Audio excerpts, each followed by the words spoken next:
Guys, welcome back to my YouTube channel. Kindly subscribe, like, comment and share.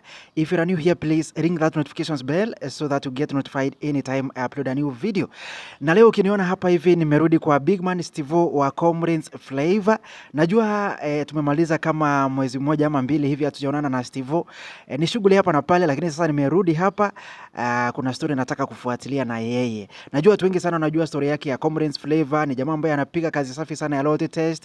Ameshikanisha watu wengi of course, kwa sababu kuna watu wanaachana alafu wakirudi pia wanakuja kuelewana, na kuna time pia alipata mpaka clinic hapo. Mazee, yani kazi safi sana ya big man Stevo. So niko hapa hivi tupige story na yeye na nataka tumjue zaidi. So today I want us to focus on the dark side of big man Stevo. Kuna maisha ya big man Stevo ambayo watu hawajui, wanajua sana tu yale maisha ambayo wanayaona pale kwenye Comrades Flavour.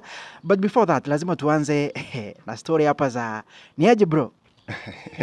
Hey, introduction ni banga. Ati dark side of big man Stevo. Lazima leo tujue maisha yako.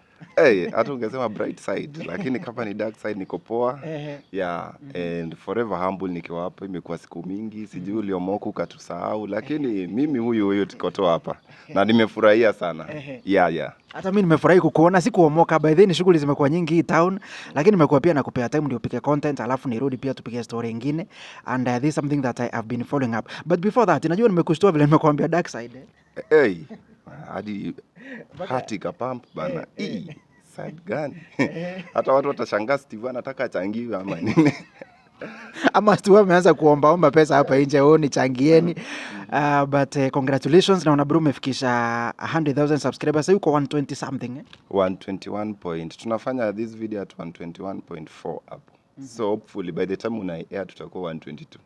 Vile nakwambianga ninaendanga hivyo. Yeah. Kama last time ulisema unafikisha 100k, nikaona the following day umefikisha. Hivyo tu. Ni cause of your people and my people. Very faithful, very loyal and forever humble bro. Yeah. Mzee, tunashukuru sana. Thank you for the support. Hata mimi hapa kwangu fanyeni hiyo kitu tufike huko mahali mani Stevo yuko.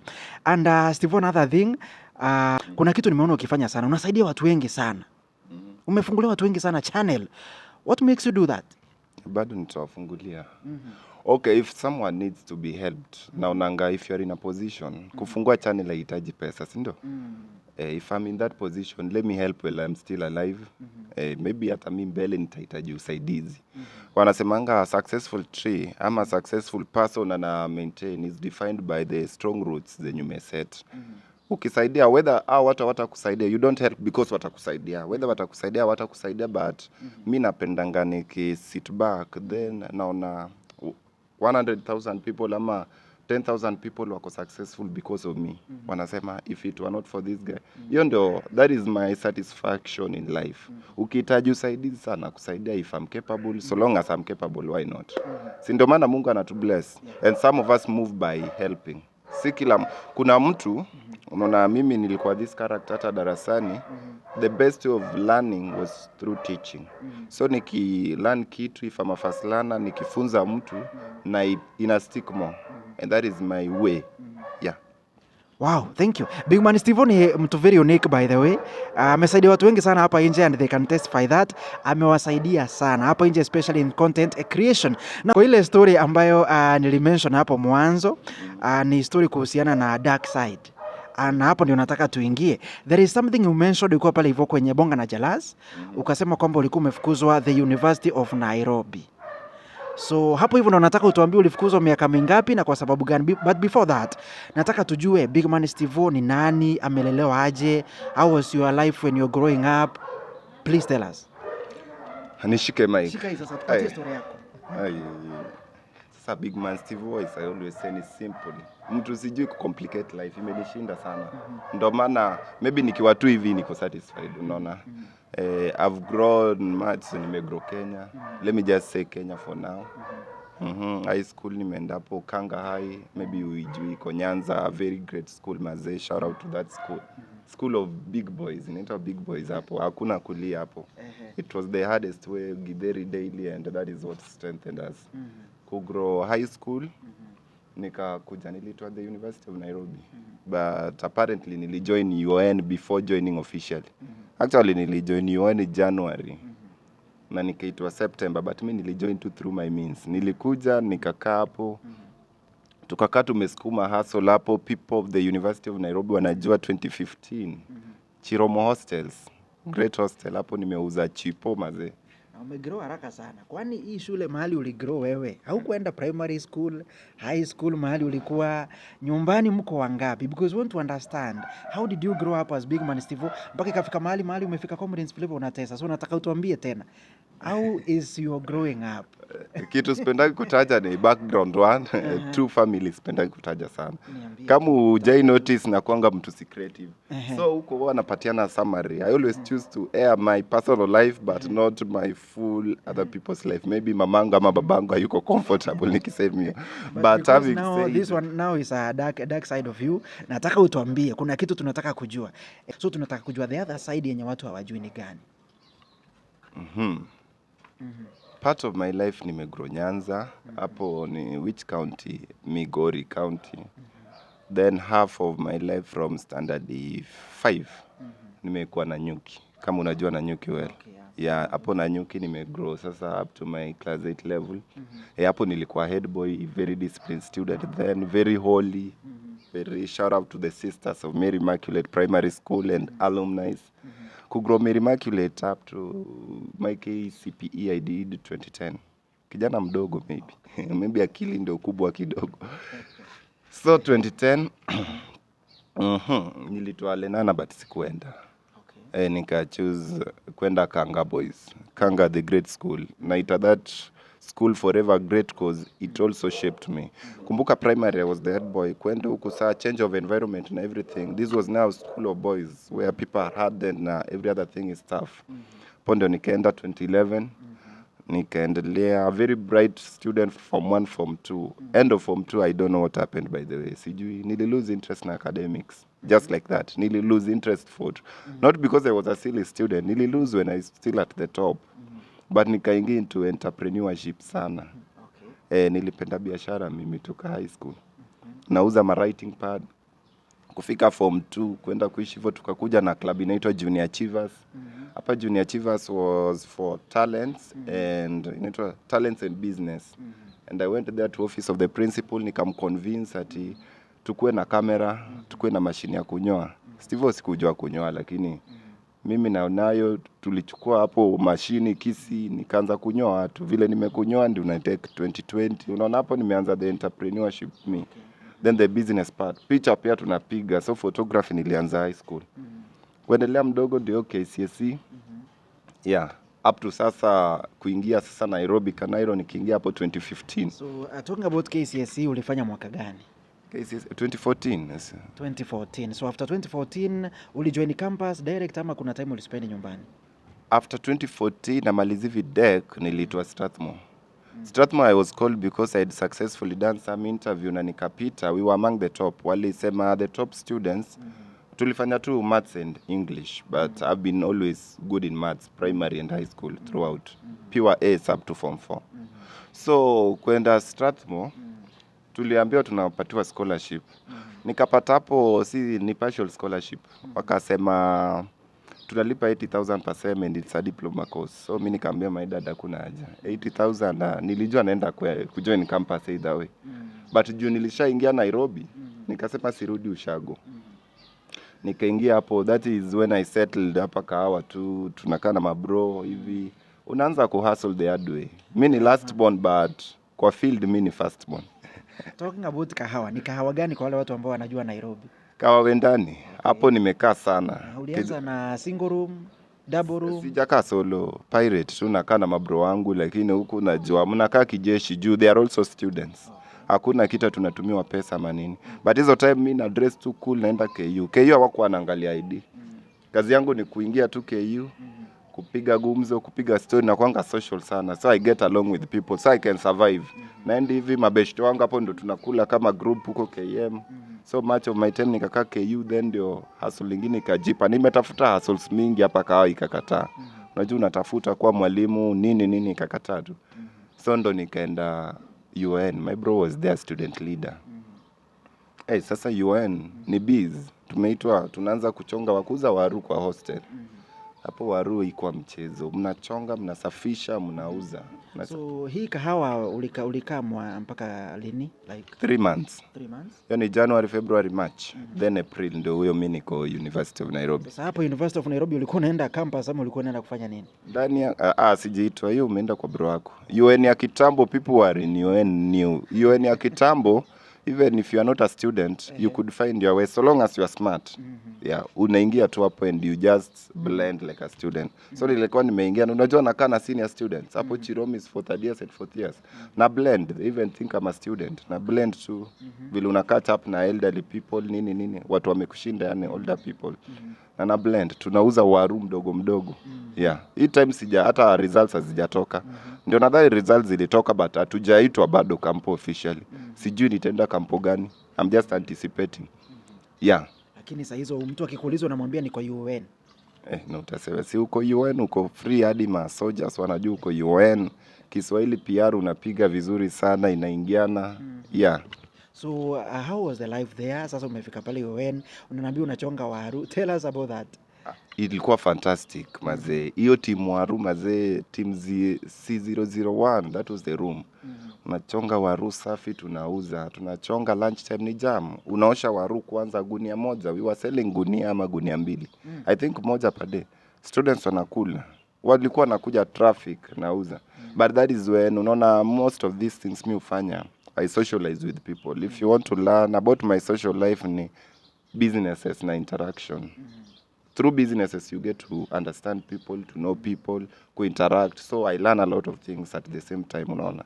Yeah, so life ilikuwa fantastic. Hapo unajua unafanya biashara and we are all auchukuliwi hata kama waka. You are like a student na hakuna madharau, unauza tu. Challenges ziko but unajua kuna kitu smooth. And then hakuna crying baby. Unajua umekuja Nairobi kutafuta. Na every other person must pass through that phase. Uweze kuwa billionaire tu born one day. Lazima utusiwe pia huko chini, upigwe kidogo ndio. By the time umefika on top, you good to go. Yeah, so it was fantastic. Hiyo ni kuchonga waru hadi good luck nikaitwa UN. Kwenda kufanya geology in that is C113 ama what? Nimesahau hiyo registration. Hapo geology Chiromo, School of Physical. Hiyo ni sasa towards huko before September hapo tu niliitwa. So good luck ndio hiyo na join sasa the University of Nairobi officially 2015. Yeah. 2015 ndio umeingia sasa campus. Yeah. So how was the experience first of all, because najua kuna mahali ilifika mpaka ukafukuzwa. Hebu tell us about that story. So unaona by the time nilikuwa nachonga waru, celebrity yangu ilianza hapo. Okay. Unajua ukiuza kwa duka probably kila mtu kutoka hiyo area anakujua, sio ni yule mtu anatuuzia. And then how you socialize with people, you make good friends. Me prefer having good rapport with people. Where hata tukikosana, if we can make peace the better. So nilikuwa celeb tu sana. Juu nimeuza hapo, ndio hiyo sana nimeingia first year, ndio hiyo first year. Sikai first year. Mimi ni first year nakaa 4th year. Najua everything, najua system, najua politician, najua. So every other thing was smooth. So vile nimejoin tu hivi, nikasema juu biashara ya waru iko yangu, ilikuwa ya bro. So mimi nikaenda nikaanza pia my small cartel happy. Place ya first year because ilifika place ya reality. You have to be your own cartel sasa unaona. Sasa tumsha move kwa hostel, si senior students ya first years. Ukiwa UN ni hostels ambao zinaitwa prefabs, watu wa prefabs wanaijua. So hapo ndo sasa nikaanza kuuza chapo. Nilikuwa na idea ni chapo ama mandazi. Mandazi ndo nilianza. Nilichukua karai wapi? Place ina Kariako. Nikaenda nikanunua karai, nikaificha tu kwa karatasi. Hizo siku majuala zilikuwa zinawaka. Unajua there to polythene. Nificha nikakuja Githu maungangano nini. Kijana nikaanza kupika. Sikujua kupika mandazi but nikaanza tu kujifunza trial and error. Nikaanza kuzihawk. Kuhawk mandazi pia shule si rahisi ama student but at the same time unataka kuwa sikuwa nafanya hizi vitu juu sina do, but at the same time you can't depend on ido kidogo unatumiwa. Mimi upendanga kuwa independent ever since childhood. Natakanga kuchallenge myself. Na pia mi believe hizi challenges ndio what builds you. Sio time nimeanza kusupply mandazi nini. Vitu ni noma mazee. Wengine wanakudis, students wengine wanafeel unajua wanakucheka, wanakwambia ukijana anafanya ni ama huu mtu wa mandazi shule. Na zihawk between 5:30 to 6 sharp. ama to 6:45 Hiyo sana ni asubuhi. Asubuhi. Then naoga. Classes zingine za Chiromo zilikuwa 7. Natembea toka prefabs hadi Chiromo, si karibu sana but natembea naenda class. Tunasoma.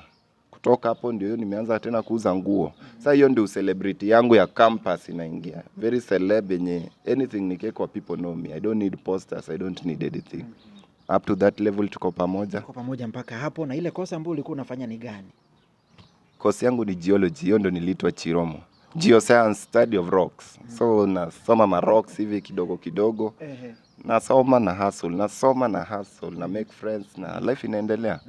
So Stevo kidogo kidogo ikafika time nimeanza kuuza nguo, ndio nikaingia modeling sasa.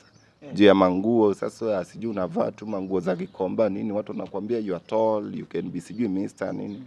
Nikasema nayo nikawin. Sasa hiyo ndo, those were the last times of the good side of the University of Nairobi. 2016, so bad. 2016. Umesema haya mandazi, ulimaliza kuuza mandazi ama ulishikanisha biashara ya mandazi na nguo? Niliacha mandazi. Uliachana na mandazi kabisa. But hizi zote zinafanyika within 1 year tu bado. Hizi zote ni within a duration of 1 year. 1 year. Nimejoin 2015 September, nikaanza kuuza mandazi 2 months later, ikaendelea up to 2016. January, February naiacha, naingia kuuza nguo. Ndio hiyo March naingia kitinaitwa ku model na kuwa Mr. Chiromo hapo March.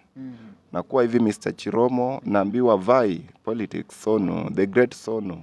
Wana maintain that was Sono. When politics were politics. Achana politics ya saizi za ma students, more of the primary school ama high school. Ile it was only for big men. Yeah, huko women no. Yani, do you know Sono wa kitambo haikuwa joke. Yo Sono was tough. Yo Sono wa kina Babu Owino. It was no joke. So your time ndio nakuwa challenge na bro vai. Bro yako bado anapika chipo pale? Yeah, kama alikuwa ameachana na hiyo biashara. Yeah, na ako karibu kumaliza. Ukiwa student leader wa kitambo, you could have your businesses. Hata ukina Babu, ukina Sakaja nini. People either you have tuck shop, you have si ati yeye anauza, ameka watu. Okay. Unaona? So those people kitambo unajua students huku uko na duka, uko na nini, unaweka your team. Sio time si ndio nakuwa challenge vai. Okay. Kijana nimevai na nilikampeni na maintain na 1000 shillings or less. Sijui. Na hiyo kuvai ulikuwa unavai position gani pale UN? Non-resident representative Chiromo campus. Unaona kuna campus rep na kuna non-resident wenye people who don't stay in school, they have their spokesperson mwenye anawa represent, unaona. So ndio hiyo kampeni inapigwa nini mama pap. Hapo tukashinda na flying colors. Love, yani love. Mimi nakwambia sijui love yangu kutoka wapi, but maybe how I talk to people. Ndio maana I give back to. Those people were good maze. Mtu tu anakomtata vote. Ananiambia Steve nakuja kesho asubuhi nakuja kuvote. Sijamlipa anything, sijampatia anything. Mtu anasema nakuja kuvote, wasichana hapo, warembo, vijana wote wananiambia we relax tu. Nobody hata nakuomba 1 bob. Anasema wewe ni hustler, wewe najua wewe ni mtu wetu, wewe ni nini. Ndio nikashinda na nilipata votes mingi. Nili square number 2 ama triple, niko square ama times nili cube mathematically. Alipata 24 votes hapo, nilipata 1000 something. Eba asubuhi. Beba asubuhi ile wanasemanga 8 am. 8 am yani. Okay tu nilishinda asubuhi. Little didn't I know. Unakumbuka umeshinda election. You are Mr. Chiromo, at the same time you are non-resident representative mtu wangu. Unaona how life can be that sweet. Yes. Yani first year, the luckiest first year. First year. First year Kosono, it's not a joke. Unaanza kulipwa salary. Pia we ni Mr. mtu wa mademu anatii. Nasema yani those moments nikikumbuka, those were some of the best moments sasa. Namaliza election naenda na relax na maboys wangu KU. Nawaambia vile mimi ni strategist, kazi ishapangwa, vitu ni safi.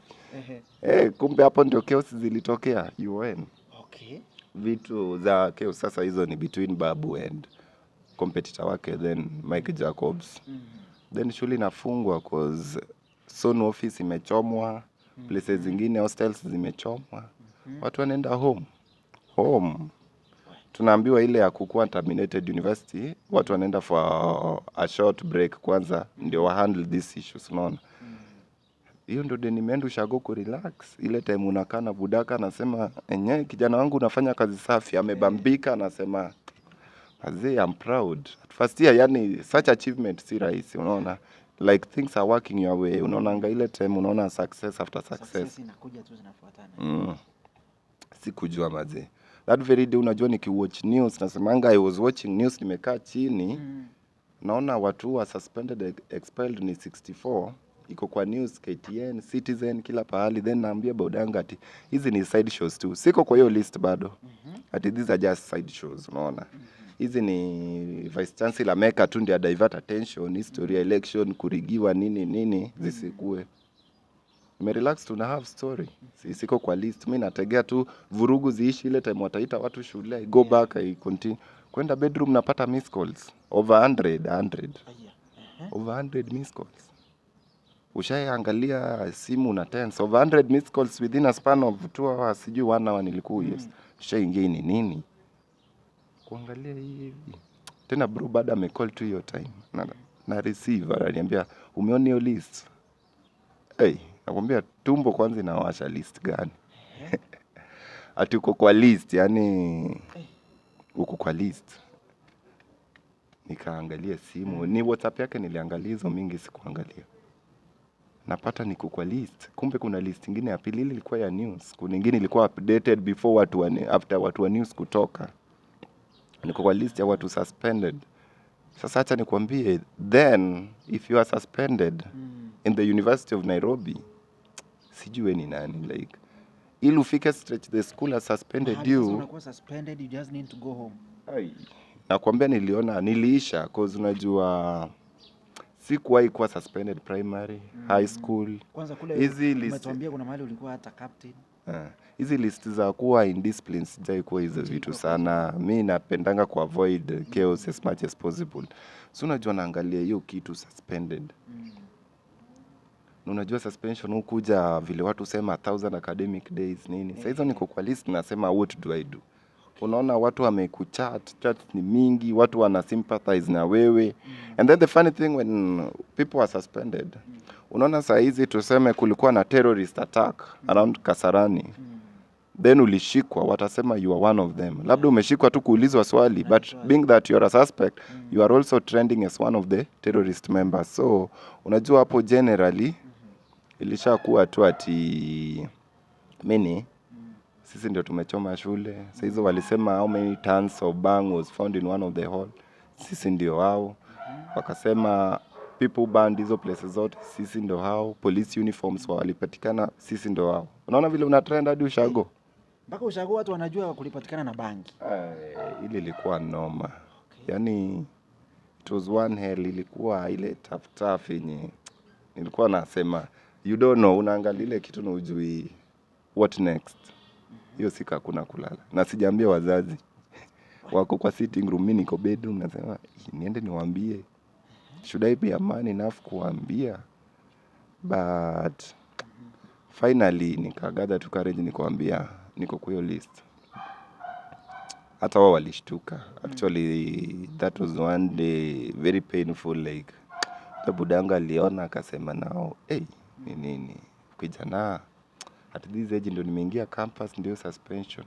So I just told him the following day I'm going to travel back to Nairobi. Let me get to school. I get to know what is the exact problem, unaona. Nimerudi shule kwenda kupick letter. So hapo kwa letter imeandikwa you are suspended because sijui 2 metal rods na a banner of School of Arts ilipatikana kwa hiyo room. Then apparently hiyo si room nilikuwa naishi. Okay, iliandikwa but sikuwa naishi hapo. Niliachia room nilikuwa naishi elsewhere. But unajua juu haijaindicatiwa ni kama umehama kwa nyumba hujasema umehama. Any other thing is your problem. So nikasema this one is not a big thing. Kama ni I thought that hata wamesema sijui tumechoma shule ama tumefanya nini. Si wakasema hearing in 2 weeks time ama 1 week time. Hata nikapigia mzazi nikasema wanasema sijui bana na chuma, hata chuma sijui ni za nini. Unajua GSU pia walipasu hizo rooms zote, watu walitandikwa, so huwezi jua ni nini wanaongelelea. Nikasema kama ni tension ikakuwa released. This is not a big thing. Unaona? Nikakaa hiyo 1 week. Sasa tension ili ease because initially I thought hatu unaweza ekewa sijui hizo bang ama kuchoma. Hizo ndio vitu serious zenye unaweza ogopa. they are hearing. Tunapatana hata first years wengine walikuwa, we were few first years hapo. Unaona hata watu wako suspended, hii suspension inakaa jokes. Hata mtu yuko anywhere, ni mtu tu kwangi hata involved na anything, iwe politics, iwe nini yako hapo. Si mimi nasema kumbe hizi jokes. Tunaenda hearing uko hapo na professors, the whole team iko hapo. Hey. Wanasikia, first of all niliwaambia tu kwa list yangu imeandikwa 2 metal rods and a banner. First of all, wamekataa kuamini sikuwa hiyo room. Nikasema sawa, kama nilikuwa hiyo room, even in the court, unaona when someone is accusing you of anything, bring evidence. Can I even know what metals you are talking about? Unajua hizo ni hearsays, because kusema tu kweli siwezi kuja ati nimekushika ati bangi ilipatikana kwa mfuko, uone ati hiyo bangi, ati exhibit I didn't see. Niliwaambia, can I see those metal rods you are talking about, so that even when I want to defend myself, we know the nature of things you are talking about. Unaona, I just want to see nijue ni nini hizi zenye na accused. Saizi unajua when addressing professors, they are telling you we are smart, we are not kids. Nini kidogo unauliza why did you vie, you are a first year, umevai sijui. Sasa things are turning. Si kitu nimeitiwa. Story is now twisting, taking a different shift. Ati why did you vie, first of all, sijui nini. Nikasema if I'm not allowed to vie, I think ni nyinyi mliclear mkeka signature yetu. Yenu. Unaona IBC ikikubali ufike hadi kwa ballot, ni wao wamesha. Sasa unaona sielewi hizi stories zote. And then tena inalinkiwa na my brother. My bro was also a politician then. But yeye hata hakuwa kwa list ya suspension. Actually people are shocked. Basi kama ni mtu anafaa kuwa basi kwa list ya suspension, si akuwe juu is more known politician, is popular than me, is famous than me bado. Yeah, yuko kwa list. Mimi niko kwa list. So could it be Nicole Dugo ya hii? Unajua uwezi jua some things. Unasikia hearing naenda home. Ile time results inakamu, you are going to pick our results. Unajua hiyo ni hearing. Then after a week unakuja kusikia wameamua nini. Tunaenda kama team ile you are having fun.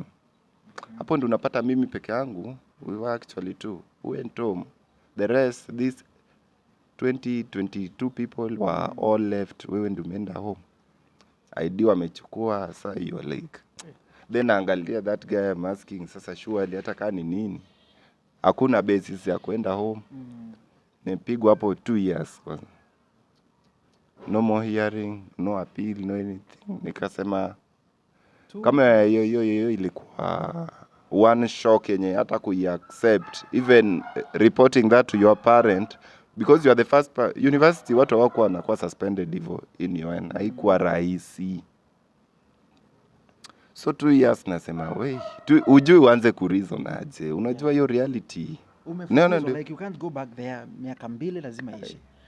2 years, na ujui 2 years uanze wewe sijui kama suspension hata hizi half terms high school za 3 days ndio long. Do you know 2 years unataka kukaa nje? So unajua hiyo time I just called my dad to like a man, and nilisema hiyo kitu tu vile iko. Of course akaniambia tu relax, cause sasa hataki kunipatia more stress. Cause the truth is known. Unajua hapa mmeongelelea metals hatuzioni nini. Si ati nilikook story ama nini. Kasema well and good. I remember the day hiyo ndo depression iliingia. Hiyo ndo day I think I even drank alcohol for the first time. Asikuwa mtu nakunywa, hata sikuwa mtu wa pombe sana. But ili ilikuwa reality, depression. Hapa ndio nilikam kujua ukiona mtu kwa jela ama uone someone in prison, don't judge them, unaona. So I wanted to think of what can I do next. Hiyo you are missed, imeenda, you are this, umeenda. Kenda home. Hivyo tu yani. So nikachill, unajua saa my dad tells me, how about turudi sasa kufanya ile course ya Strathmore. Nikasema no. Nikasema staki, reason being staki sahi kupatia na pressure kwa wazazi sana. 80,000 is quite a lot of money for diploma 1. 2, hiyo hakuna accommodation hapa, hakuna. Hiyo tu ni 80 ya school fees. Kuna other expenses baada zijalipwa, unaona. So I'm like no. Let me just sit down and figure out something, because I'm very sure there is something that will always come up. Nika relax kidogo, nikajaribu, ni figure out, niangalie can I do writing.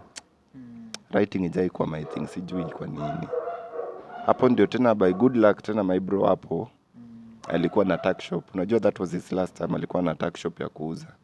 So akaniambia how about kuje tupige biashara uuze kwa this shop. Kama unaweza kubali. Nakumbuka hiyo shop nauza, that is where niliwin. Hapo ndio watu wanakujua. Hapo ndio uliwin, wewe ndio mister hapo. Then unaangalia, but now that's reality. Life inafikanga place you have no option. Yeah. What will you do? Utakula jina umewin, you are no longer mister hapo sasa. Ndio kwa siasa you are no longer there. You are no longer anything. Kasema sawa tu. Ndio niliacha. Ukiona sivai suti, hizo suti zinanirudishanga meme. I used to have them, nilizieka. Nikasema to hell with suti. Let me get to the ground. I don't care whatever will happen. Nikaingia direct. Ile tuck shop. But kitu nilikam kujua my suspension ilikuwa vitu based mingi. Nilikam kujua life is never fair. Sometimes you fight a battle which is not yours. And saa zingine unaonanga watu na unasema you don't judge them. There were some people, maybe you are born to a certain tribe. It was not your wish. You didn't choose uzaliwe Mkikuyu, uzaliwe Mgiriama, uzaliwe Mjaluo. But kuna places zingine before even you speak, someone has judged you by your name. Someone anasema tu huyu anakaa tu vita. When you are suspended based on hata place unatoka because they want to look at shule umesoma. You know, mtu unasikia, some people even make some reckless points which are so much sensitive. Unajua siwezi kuambia your tribe hata nianze kusema nyinyi Wagiriama mnakuanga. I can't generalize you. When we are here we are doing interviews too. You may meet someone of the same tribe as me na treat different from me. So unajua some of the lesson nililanapo, hizo vitu mingi zilikuwa based on very tribal nini. But hizo ni vitu we live with. Kama ulishazaliwa kuwa certain person, trust me, you will always have to try hard to prove to people that you are not this person, you are like this. You are not like these people, you are like this. And those are some of the battles I had to live with. We fight them up to date, even our normal things that we do. But unapata saa vile nilianza kwa duka ya. Unauza kwa duka, unapata 500 per day. Kuna watu wanakuhurumia. Inakuanga, do you know, working under where there is a lot of sympathy ni ngumu. Mtu hata anaweza nunua kitu for the sake of promote. Hiyo ni huruma. Niseme hata juu mtuma alikuwa mtu mkubwa. Acha tu mimi ninunue kitu hapa asisikie vibaya. But actually ndio una feel hiyo vibaya sana. Area tangi. But kuna watu wengine pia wanasema huyu alikuwa anajisikia sana. Anaona yeye ndio first mister hapa. Yeye ndio first year anaweza kuwa everything. Kwa watu kama hao wataona ni kama ulikuwa unaringa hiyo time and all that. Ama wanasema alikuwa na kierere sana, anavai badala kuja asome. And there are many people even hata kwa professor level wanakuambia you came to study politics ni ya nini. But that one I'll always maintain and tell people, don't judge someone. Hata mtu akiwa shule ameingia siasa, we are defined differently, and those things that we do can make our future. Hawezi katati siasa because it's that you survive. Maybe you are there to help people, na utawa help, and that was your niche na what God has planned for you. People try differently. Hata hao watu wenye walienda tu kusoma, kuna some of them were not successful. Wamepata first class, hakuna something next wamekaa tu. Unapata throughout these things zenye zilijaribu tukatry 1 2 3 ndio zilikuja zikatujenga. So fast forward ndio hiyo nimekaa kwa duka, unalipa 500 per day. Tuck shop is not easy. Na pirate kwa student. Hey, a very good friend of mine, I used to stay at his place. Na stay illegal. If you stay illegal, unajua custodians wanaweza gonga wakupate. Hiyo utaongezwa sasa juu ya sasa. Ama wengine pia wanashikwa wanapelekwa police. What are you doing in school and you're suspended? So sometimes I wake 5 ama 5:30 na prepare na tembea hadi huko Chiromo, nafungua duka by 6. Kuuza kwa duka is not easy. Dealing with student is one hell of. Once unaona students who demo student, you must have a good language for them to understand you. Juu wanaweza strike hata wakupige kwa hiyo duka kama wailute. But I thank God students were good and supportive. And ilikuwa huko morning unauza hata the whole day na ni kuchoka nini, but at the end of the day you know what you want, unaona. Na nothing is permanent, and whatever motivates me usemanga at the end of the day unaona these little things ndio zitani define in future. At least I try than not try. Unaona? And there are some people go through worse. Kuuza kwa duka is not a bad thing. Many people do, it's just normal hustle. Mtu hawezi kula jina Nairobi. Nairobi bana. Nikamaliza hapo ndio nilienda sasa nikasave pesa yangu hapo 80,000. Nikanunua kamera. My whole money nilipeleka kwa shoot. Okay. Nikanunua kamera. Nikaanza after working at the shop for how long? 5-6 months. Okay. Nikaenda nikanunua kamera nikaanza shoots. And now that was camera ungeona kwa bonga na jealous ningesema certain aspirant alienda. Aliniita Madhare hivyo kitu ilikuwa painful because nilijua vile nimehasli kitu. This is my story. I'm still pirating in school. My all investments nimeweka kwa this camera. This is what I treasured. This is my only tool. Now this is the only thing that can define me. Unaniita Madhare na kuuliza security unaniambia everything is good. Tukienda huko your security hata hajanipatia attention amepotea pahali nikaibiwa kamera cause life at the end of the day matters. Siwezi pigana na mtu juu ya kamera. Nitakufa na kamera iende, I'll lose both. But saizi unaona because I reasoned wisely, nilijipik bado. So unaona vile kamera ilienda Madhare, hiyo ilienda, unaona my savings nimekwambia nilipeleka kwa kamera. So ndio nimeanza kubobea kwa kamera 2-3 months hivi. Pia hiyo time na pirate tu shule. I'm still not stable person. Ukiingia photography, you are still not known in the market nini. You are trying to sell your name. So most of the things ni unafanya for free. Unaona?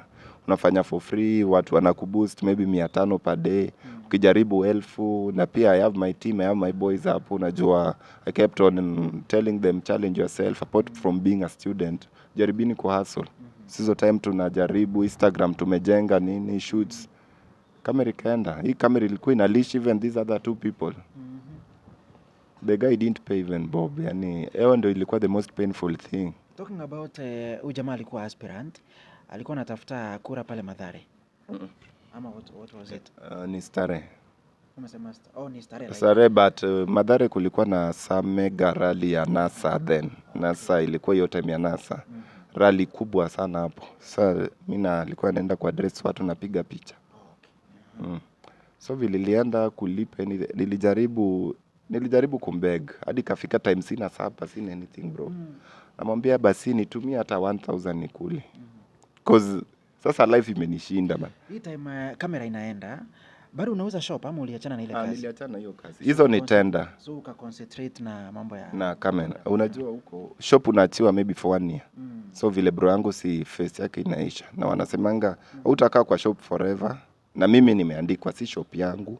So simeenda imefika time sasa that shop is no longer his. So what will define me ni kama nilisave ama sikusave. But the little money nilisave si nikapeleka wapi kwa kamera.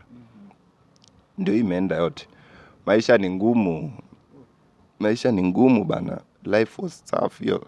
Niko hadi watu hata wasichana wengine walianza kunihurumia all of a sudden. Huwezi ficha umaskini for long. Unaweza jaribu unang'ara kidogo wapi. Unaanza tu kuparara. Pesa inajua kusense place ina belong. Ikikutoka tu unaparara tu imeenda. So life was tough mazee nakwambia hiyo time. Nimetry, nimebonga na huyu jamaa. Hakuna kitu naweza fanya mazee. Duka saizi siwezi rudi back. Hizo ni opportunities zinakuja kama zimeenda. This guy didn't. Alikataa kabisa. Sijui kama aliniblock, hakuniblock but the last time mimi nilimwambia ni sawa tu. If this was even what you are planning to do to voters, God will see things through. Huyo ni jamaa tunajua, ni mtu anajulikana. Everybody hujulikana in their own capacity. So tuseme like ni mtu ambaye tukitaja jina lake saizi Nairobi anajulikana sana. No, sitawapatia any leak jamaa muimagine 1 2 3 things can happen. But you just maintain. Me kitu nilisema I wasn't quite happy of what he did. That is what I'll always maintain. It's not good. Maybe you did it to Steven. Stevo was one too strong person. But ukifanyia mtu mwingine because that was frustrating moments in my life. But I let it pass. Need to root it back to ground nikaanza activation. Hizi ni 2 years ni long. 2 years mazee. Mpaka sasa hizi bado actually tumemaliza 1 year mpaka sasa. So tumemaliza 1 year tuko the second year. So hapo things are getting now tough. Hapo nakwambia nimeanza activation. Tunatembea hadi Kileleshwa. Watu wamefanya activation wanajua. Mimi husema hii Nairobi pia nimeisukuma tu kivyangu. Activation unatembea hadi Kileleshwa. Mnapiga, ukiona nafanya loyalty test na saa zingine niko na sense of humor, hiyo ni field. Umepatiwa Pampers, umekuwa hapo mbele ya watu ati tell us how you'll market hii kitu. Nimepiga hapo Pampers ya mtoto na unataka kuconvince. Mimi nilikuwa na terminology sasa za kuapproach mtu, ndio maana loyalty test yangu ukiona naweza mix watu akili ni hivyo. Hii ni kitu nilikuwa nafanya kwa field. Naenda hapo Pampers, you want to convince mtu kununua Pampers. Kuna kitu inaitwanga in business. I didn't study business, but field work yangu ya business is as perfect as someone who did a PhD in business. Any Pampers I want to market, kuna how to get your attention. That is the most important thing in business, in most things. Even when you want to talk to someone or if you want someone's attention. The first 10 seconds what you say matters kama utakuwa ignored ama utapatiwa attention. So nilikuanga na kajoka moja hivi hadi mama tu anacheka, then later ka story anasema akiwe mtoto wangu acha tu ninunue juu yako. So that is how nilikuwa nafanya activations zangu, najua ku mix jokes blend. Kapiga activations si kazi unaweza kuwa proud tunafanya sana cause zile ni vitu twice a week. Saa zingine unafutwa, saa zingine unaambiwa it is pushing product imeingia wana launch. Unaipush imeisha. Hizo si pesa, ni integrity tu. Hapo nikaanza kuwa chalkman. Unajua kuwa chalkman wa pool kweli? Wa kuandika bana, naandika shule. But kitu mimi tena mtuma na kwambia kitu unisaidia. Big man Stevo is a free person. Si nimekwambia life yangu si complicated. Hata sasa maintain. This interview will be in social media for the rest of their lives. Hata nikilemewa mtu wangu, mimi urudi chini. Sinanga shame. Naka huko, kumbuke shule nilikuwa great. Saizi mimi ni chalkman. Naka chalkman unaunda hata sopa de. Na unaoshwa zingine. Unajua unaandika hivi mtu anakata kulipa, wanakata pesa yako anasema. Unachangamka ndio kule. Sasa hizo nakula mess, nakula unajua na mbao unaweza jaribu ugali na maragwe. Sasa you factor quantity, si quality. Unataka ushibe at least the whole day. Na kuchok mbao unachok, unasimama unakaa yani umejidust kila pahali ni chok tu. Sasa umepata chwani. Hizo ndo vitu nimefanya UN. Hiyo pia ni gambling place, uko very loud. Na chalkman pia ukwe na roho, unatusiwa. Lakini mimi nilipatiwa mdomo tusi pia naweza kukutusi kukulimana. Mchongwano ni toka primary ni yangu. Kinitusi na kudivert hivi na ni wewe unaibika. Hata unakafiri.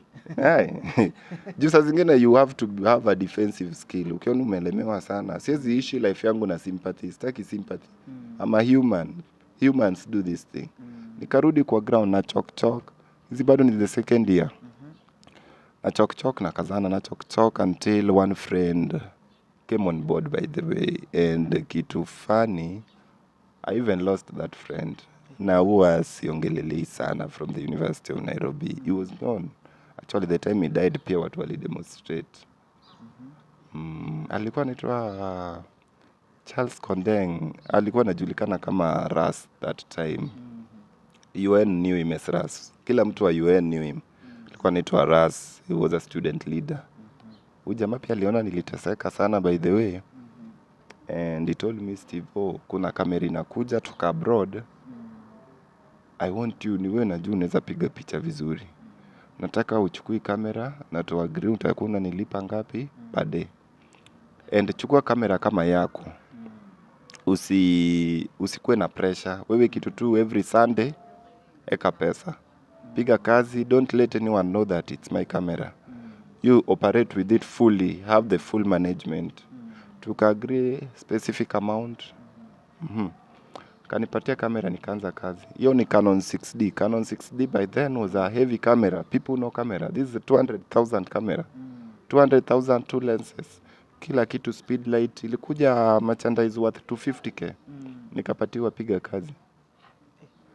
Hapo pressure uko nayo na security has to matter. 250k someone trusts you with, unaona. So the guy came through, juu aliona bana nimeteseka sana and I'm an asset. I can do job. Najua kuna mtu naona kuna potential. Nilishika kamera. Mimi nilikuwa natembea from KU to JKUAT to UN. KU nikienda naenda Arboretum na uliza mtu ameketi naweza kukupiga picha this offer. Kumbuka bado niko na business term. This naleta majokes kidogo, watu wanasema sawa.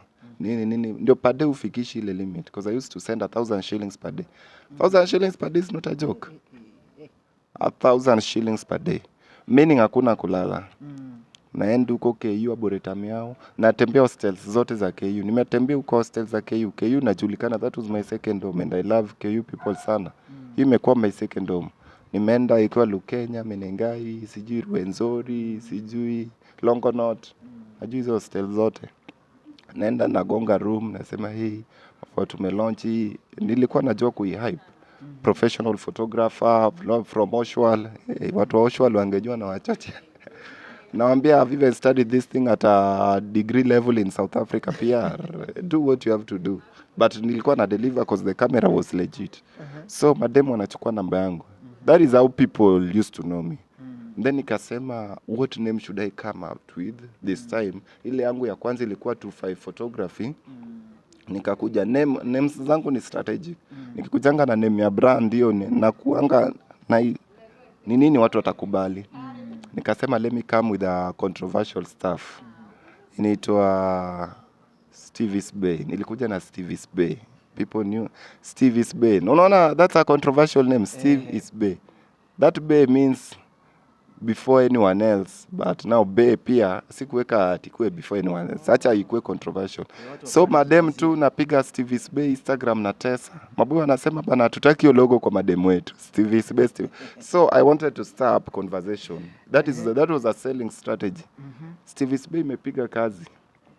Tulipiga kazi, nilikuwa na shoot Silali, niko Juja, niko KU, niko UN. Juja, KU, UN. Ndio ni lipe 1,000 shillings per day. 1,000 shillings per day. Moja per day patikana. Na lazima nipate yangu ya kusave. Tulifanya na normally I don't stick in a specific place for long. Nilifanya nikasave what I saved and I really thank the guy. Okay, the guy passed on 2020. In fact, time ya corona. I didn't even make to go to his burial. Ile time ya the first phase ya corona.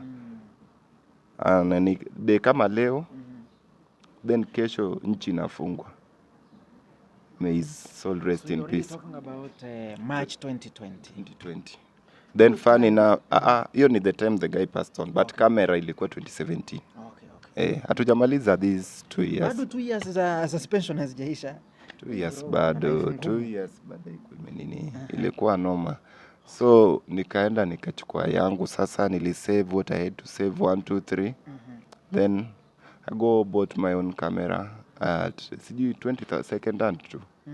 Nikaanza kupiga kazi. But tena nililearn something. When I used to have this camera, I used to make more money than nikiwa na yangu. Why? Because sasa sikuwa na pressure, I was just lazy. Nishapata pesa, comfort zone. Unaona? But nikahastle, nikasema siwezi kuwa photographer forever. Because watu wanaingia into this business. Na haitakuwa progressive na first year nanunua kamera. In fact, maboy walianza kuingia na makamera skalikali. Mzazi amenunulia mtoto anaribu nao biashara mbaya sana. Kamera ni kali kuliko yako, anacharge cheap. Maana sasa competition. In fact, sisi ndio tulianza CBD shoots. Hiyo I can tell you for free. Kitamba wako wanashoot hapo tao. Hiyo kuleta group I used to organize. Stevo's Bay in organize shoot tao. Sichana wanakuja wana turn up vijana. That's how I used to make money, ndio nipate do ya kulipa yule, nibaki na yangu.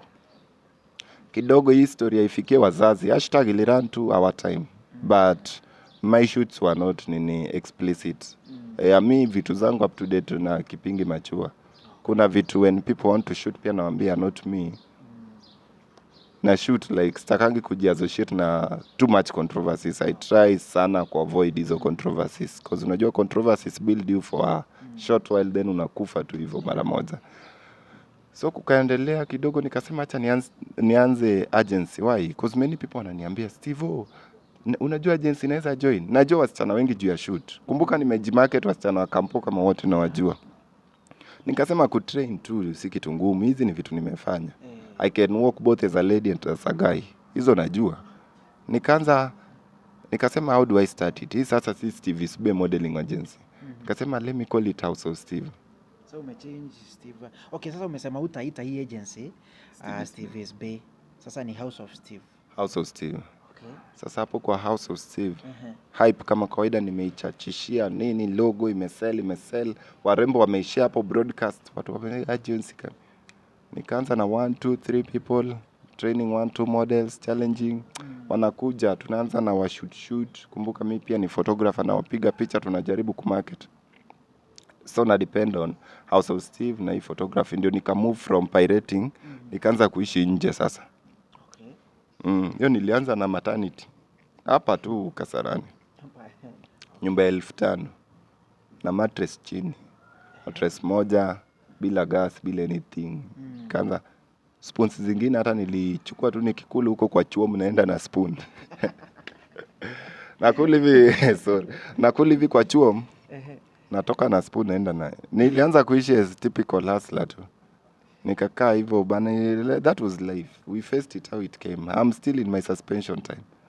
Naishi na shoot na train models, pesa kidogo na lipa rent. Si ati modeling pia ilikuwa, si kila mtu alikuwa analipa modeling. But I don't do even shoots. But I don't do ati inapatiana special offers. Kuna tu mtu unaona ako genuine. That one happens. Mtu anataka mahitaji ama ako na potential. Na help to out of good heart atiacha tu. So do you know many people would just see you and say, hey, hizi ni pesa. Kiona hapa naunda pesa. Unaona? But zingine ziko hivyo. So I train 2 years bado jaisha. Hizi 2 years hazishangi hivyo, zinakuanga more than 2. Actually zilikuwa kama 3. Cause sasa ile time ya tulikuwa na second appeal. Inawa second year hapa. Tukasema maybe wanaenda kutuita. Ile ni humiliation. Unajua tulienda hata na mzazi.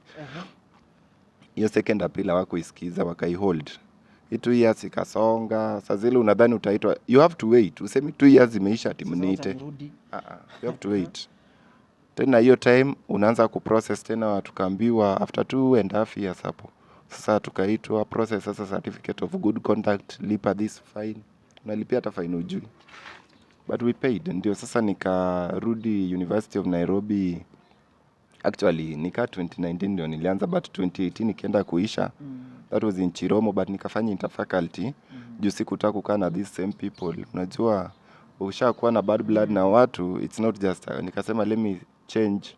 In fact faculty, hata si faculty peke yake, I change school from campus. Nili change the whole campus from Chiromo to main campus ndio nikaenda kufanya arts. So ndio nikaingia 2019 February official, nikaanza kusoma February, kila kitu iko processed nini. So that was 2016 April 20th suspension, back to school 2019. 2019 February. Hapo ndo nikajoin. Kidogo nikakaa. Sasa unajua na join hiyo transition ni funny. Watu uko nao wana graduate. That is time one graduate 2019 ya. Uko na watu wengine sijui walikuwa form 1, kwa form 4, wengine wanakuambia class ati tulikuwa tunakusikia Steve's Bay, sijui House of Steve, sijui nini. Hizo siku pia nilikuwa na tesa relationship, situli nasumbua watu social media, but ikaenda hivyo. That was now your life ilikuwa yani suspension. Hiyo si atujengia YouTube. Kwa break na hiyo. Guys, let us take a break. Tutarudi saa hii tu. Guys, this program is sponsored by Roseline Collections. Kama unataka kung'ara, kama unataka kuvaa fiti, tuanzie kwa viatu, kuna t-shirts, kuna blouses, kuna booty shorts, you know, talk about tops, kuna jeans and every clothing both for men and women. Think about Roseline Collections. They will sort you out anytime, any day. So please contact them so that you can get what you want at the right time. Visit Roseline Collections on Instagram and Facebook so that you can get what you need at an affordable price. Najua sasa umesikia hiyo story yote ya Big Man Stevo wa Comrades Flavour.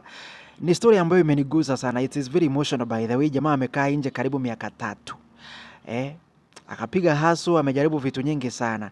And I think that is why by the way ukiangalia Big Man Stevo, pia karakta yake ni mtu ambaye anakaa tofauti sana. Ni mtu ambaye anasaidia sana, anaelewa watu, is usually available. Big man Stevo. So karibu tena tukimalizia hapa hivi. So does it mean that hii kupitia maisha magumu kama vile ambavyo umetuambia hapa, does it mean ndio kitu imefanya pia maisha yako ikakuwa hivyo? Like wewe ni mtu ambaye unaelewa watu, unaelewa shida za watu, unajaribu kusaidia, because looking at the Comrades Flavour vile ambavyo unafanya kazi, ingekuwa ni mtu mwingine angekuwa anataka watu waachane na maisha ya songe tu, but for you, you do follow ups, unataka kujua wamefikishana wapi. Does it mean that hii suspension ilikuchange pia kwa maisha yako? Sasa nikisema, anyway, people are different. Actually, me siwezi categorize myself. But I always feel helping. If I'm in a position, mi usaidia. Apart from just suspension, my life ever since, mi usemanga, I live by favor of God. Toka high school, toka primary. People know me toka high school, toka primary. I never change and I don't know how to change. Actually, I don't even know when I have money or I don't have money. And you will never know as well. Because mimi life yangu, I prefer it being simple. And then at the same time, naonanga vitu nimepitia. Remember when I was suspended, kuna people who judged me. Kuna ile story unaweza ona people judge you. Ati hawa ndio walichoma shule. Ushago has their own way, yeah? Sikuwa na any platform where I can tell people that this and this happened. This was the actual thing. Hauna platform. Sasa ukishikwa uende kwa jela una mtu kukuuliza ni nini ilifanyika. Unaget? And there are so many people who are also judged based on. That is why when I do even my stories, give chances, let people explain. And actually these are what people undergo.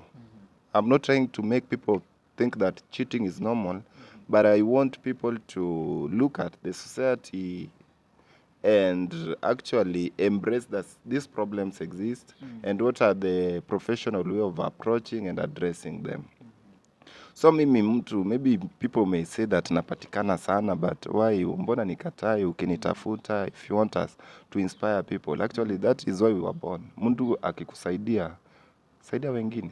Fame, and I will maintain it, I'll tell you this, fame is also gambling, and fame, kuna times, hata mimi nikikumbuka YouTube, kuna watu walikuwa huko. Saizi I'm even better than them.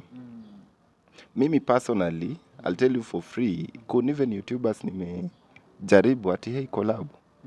Some I'm even better than them. Wakani blue tick tu. Wanakataa. Wameiona, si hata wajaiona. Kuna even big people, even hata after nimefika, saa zingine unasema ati hey, can we come up with this one? I assume. Wengine, but sizi wajaji. It is not a must ati nikikwambia ati can we do this ni ngumu. Unaona people are different. Mimi sijui. People think there are people who just loved wakidominate. When they are the ones being worshipped, or they are the only ones when you wanna trend. But that's not the case. YouTube tunalipwa na US. Ukiwa mkubwa niwe mkubwa, hakuna difference. Hawezi entertain Kenyans peke yako. Unaona. But having said that, mi na feel too, helping people maybe ni passion. Let me just help them. Unajua lifestyle yangu ni kama ya Ed Sheeran tu. Mi upenda kuwa simple. Let me be simple and then I don't want complicated life. Life yangu, and that is love life, pia ni ngumu uelewane nayo. Napenda kubaki private and simple. Nataka nikienda, mi ukula chapo madondo almost daily lunch. Not that siwezi afford kuku. I can afford at my capacity sahi, I can afford KFC daily. Ama anywhere, but sisemi mtu asifanye hivyo. Ni ile I love being simple. Sitaki complicated, sitaki attention one. Sitaki place nikilanda. Mi hiyo si life yangu, and I don't judge people who have that life. That is how they live and I respect that, and that is how they are. Mimi upenda kuwa simple and forever. Ukinitafuta sawa, tukunywe uji, tupige content, tutapiga, to have a story. Then I also prefer we become more friends. Let us not just be, it's all about kutafutana. That's why I don't love some content. Tusitafutane juu now someone unaniona I'm somewhere, time hiyo ndio unanitafuta. Let's be friends. Let's take advice. 1 2 3, how can we brainstorm? And that is how I live. Normal life. This is my office. Itakuwa hivyo. Yeah. Thank you so much Big Man Stevo. Najua huko una expect leo tutaongea story kama hiyo. Cause every time nikikuja hapa actually tunapekana stories a lot, test umefikia wapi, nani wameachana, nani wamepatana. So today I decided lazima ikuwe dark side, because I think there are so many people out there ambao una inspire, na nikaona ni vizuri wajue pia story yako. Wasije tu wakaona Comrades Flavour, wanaona jamaa anang'ara lakini hawajui story yake, na something that inspired you maybe to come up with the Comrades Flavour. So Stevo, nataka tumalizie hapo, so waambie neno lako la mwisho tukifunga. if you're watching this, kindly subscribe. First of all, show love to one of our own hapa. You're doing a good job. Actually, unajua umekuwa our bedroom, Comrades Flavour bedroom. You're doing, and I admire your humility bado. And forever, my fans, I'll be appreciative. Na mi thank God. If you haven't subscribed to Comrades Flavour, kindly do so. And tuendelee kufanya kazi, tusupportiane, tubaki loyal to each other. And I love you guys. Siwezi sema vitu mingi. Ya dunia yanapita, sote tutakufa. Thank you. That is big man Stevo of Comrades Flavour. By the way, pale hivyo YouTube Comrades Flavour, subscribe, like, comment and share upate kazi ambayo big man Stevo anaifanya pale. Subscribe to this YouTube channel, Mutuma to Nairobi official YouTube channel. Until next time, bye bye.